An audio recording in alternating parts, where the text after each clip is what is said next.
Welcome to the Windows Computer and Technology channel. So yesterday we had a important fix that is a critical flaw for Chrome. They put it in high severity, but apparently it's exploited in the wild by governments.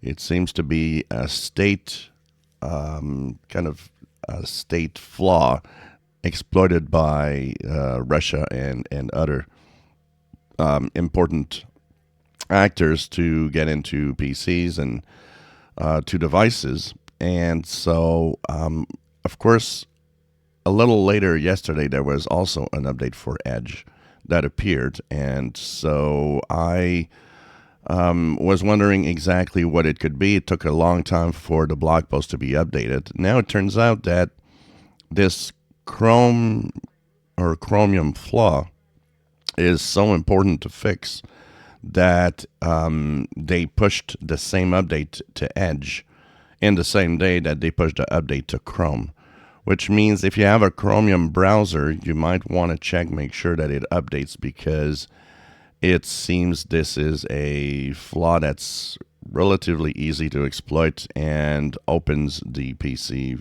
for snooping and all sorts of other bad things. Now, the people affected, usually when there's state type espionage, if you want, it's more towards, either government PCs or maybe some, big companies. But still, you don't want to have that, and you don't want to have flaws, security flaws of this importance on your PC for sure. And who knows who else could be exploiting the same flaw for their other means of, installing malware and so on. So, it seems like both of the browsers are updated in the same day because it was extremely important to do so that you stay safe on your computer. So make sure that your Chrome browser and your Edge browser are up to date.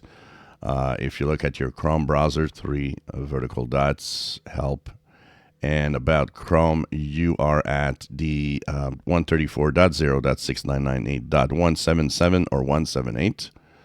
And if you're on Edge, upper right corner, 3 horizontal dots, help and feedback, and about Microsoft Edge, you should be at the ending of 134.0.3124.93 as of today, March 27th. If you enjoy my videos, please subscribe, give us thumbs up. Thank you for watching.